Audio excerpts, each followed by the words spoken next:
All right, welcome to Sweaty Startup and Max Maher's YouTube channel. We are back in Athens. We're going on episode 8 or 9 here that we've created in about 5 hours. Hopefully not getting sick of us. Yeah, maybe I'll try to space you out, Max, in case my audience gets real tired of your voice, but I like it, so here we go.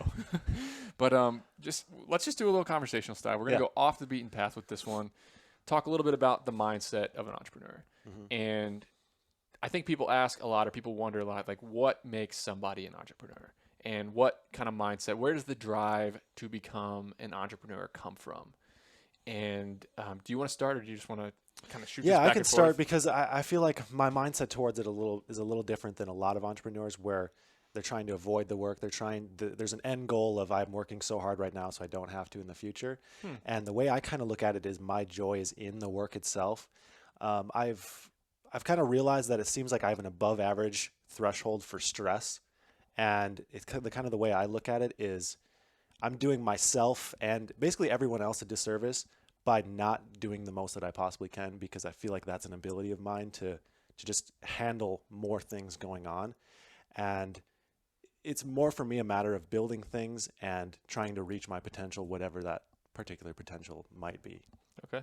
That's pretty interesting. So the little philosophical, I guess. So what I'm boiling out of that is, whereas the people that maybe have a different mindset are looking at, okay, the goal is the bank account number. The goal is my beach house. The goal is my Tesla truck. The goal is having it so I don't have to work anymore and that I can just get bottle service at the club and show off to all my friends.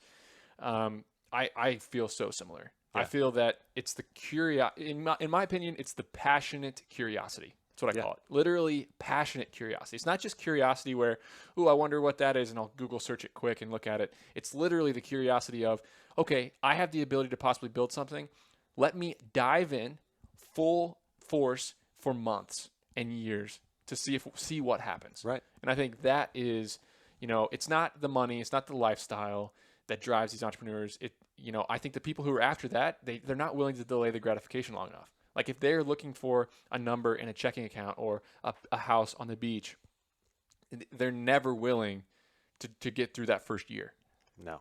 And once you buy those things that seem so awesome when they're in the distance, they're great for a month or maybe 2, and then you get used to it, and then there's something else, and you realize that pretty quickly that you're just chasing this never-ending goal. So I think for me it's that drive to experience uncertainty. I love experiencing uncertainty. That's why I loved sports as a kid. That's why I love watching sports on TV, because the quarterback drops back. There's 3 minutes to go in the game. The entire world is watching. The pressure's on, and you do not know what's going to happen. That's the beautiful thing about sports. That's why people love sports, I think, because for most people, the only time they have that uncertainty, the only time they get to experience that uncertainty is when they watch TV. But an entrepreneur, we get to experience that uncertainty every single day. Yeah, that's a good point. I have not thought about that. Like you think about the way that a typical human being is brought up. They're born, they go to school, they follow the rules, they comply. Their entire life is set out for them. Like there's not much uncertainty. Maybe the person that they marry or the place they're going to go on their vacation next month, that's a little bit uncertain. But what they're going to be doing, which is what they're told to do, is always is laid out. There's this path laid out. There's the syllabus at the beginning of the class. Some people thrive on certainty. Most people thrive on certainty. Most people want the structure. Most people want to know what's going to happen. Most people want to know where they're going to end up. And there's nothing wrong with that. But I think the entrepreneurial mindset is the opposite. I think the entrepreneurs, they love rolling the dice. They love not knowing what's going to happen. Right. I've said this before in terms of hiring people. It's a lot easier to hire someone to follow the system than it is to hire someone to build the system. Yep. So much easier. And it's just that basic kind of mindset.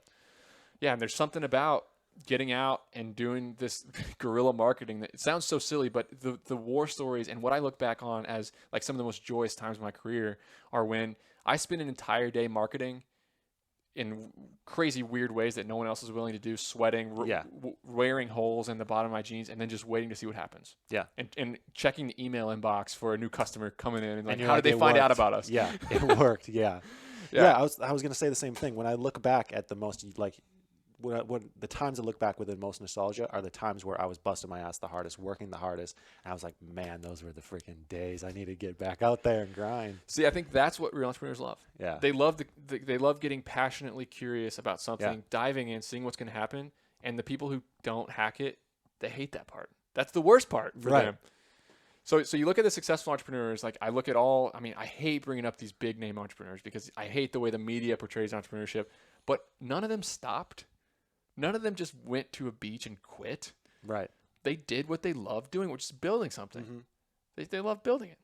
Yeah, I remember reading the biography of Elon Musk, and he went on vacation and got super sick and like almost died. And he's like, and that's why you don't go on vacation. Elon Musk's biography is an unbelievable example of this because he made his huge amount of money doing a Yellow Page ad thing. Then he made even more money when he sold PayPal. Yep. Then he risked it all. He risked Risked it every all. single penny and was one last second deal away from losing it all. Had to borrow rent money. Yeah, From his he friends. literally made a last second deal to get a contract to save SpaceX and Tesla at the same time, or he would have lost every penny and went bankrupt. That's absurd to me. Can you imagine Yeah. making $320 million in a sale of PayPal or whatever it was? It was more than that. Yeah. And then like risking it all on trying to travel to space? And doing two massive things at the exact same time. Yeah. Not only trying to build the first really scalable electric car company, trying to send rockets to space to make a profit. Yeah. So, yeah, for me, what I love about entrepreneurship and why I'm an entrepreneur is just the fact that I get to wake up every single day and I'm not sure what's going to happen. I'm guiding my own, I'm making my own way, discovering my own journey, and it's all up in the air. Like, I do not know what I'm going to be doing 5 years from now. I heard someone say once that the entrepreneur doesn't want to solve the same problem twice. You want to just always be doing something different, figuring out something new, experiencing the That's where I uncertainty. think I get the rush. That's where Yeah. I get the rush is when it clicks. Yep. And then I'm just trying to find that. It's like a drug addiction where you're just trying to Oh, find yeah. that high. I think we all are kind of minor addicts. Anyone who's successful. in I think business. everybody in life is an addict. There's to something.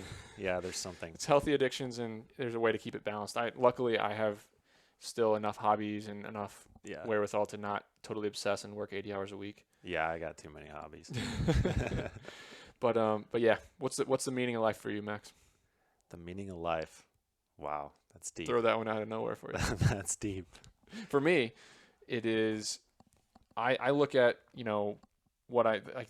I forget what book it was in where somebody's talking about like what are they going to say about you in your what do they say when you pass Your away? eulogy. Yeah, your eulogy. What are they going to say about you in your eulogy?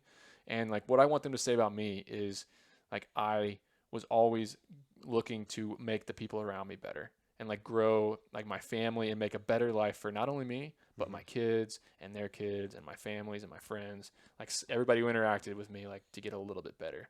Well, Like that's that- kind of like the Paul Allen thing that I had mentioned earlier, that at his funeral, there were literally millions of people that he had positively impacted. And I guess what better goal than to try to make the lives better of as many people as possible. And there's really no better way to do it than through entrepreneurship. The biggest philanthropists, the people who've done the best in the world, are the people who've made the most money with entrepreneurship and then are able to spread the Yep. wealth. And Yep. you know, With money comes power for sure, and you can do amazing things with it. yeah, and most do, honestly. Yeah, I'm not interested in buying a Cybertruck to sit out there and show my friends. I'm interested in doing bigger and better Yeah. things and influencing more people, which is Yeah. kind of cool. Agreed. So, all right, man. A little quick 10-minute hit here. Any other things that maybe your mindset has shifted in a way? Has your mindset shifted at all from Yes. the early days to now? Yeah, I think in the early days, it's all about survival, and money is on your mind because you're like, I got to pay my bills, I got to pay payroll, I got to do all these things. So yeah, in the beginning, the goal is money and survival. And then once you have it, then you realize, okay, that's not actually the goal. With quality products, with doing the right things, actually comes the money and more money. So that's definitely been a shift for me. And luckily it happened kind of quick. I wasn't like, money was more of a scoreboard in just how I was doing and how I was progressing than it was like, oh, I'm going to go spend that on. Yeah, now it's a tool. Now it's a Yeah, tool it's a to tool. to go faster. I think the entrepreneurial side of me now, with what I've learned, the only thing that I would change is I could do it faster. I could Yeah. build the business faster. I would know where to invest and use money to my advantage instead of just back then it was the sweat. That's what I used to my advantage. Yeah. Yeah. Leverage. Yeah. I So agree. beautiful thing. Thanks for listening. Thanks.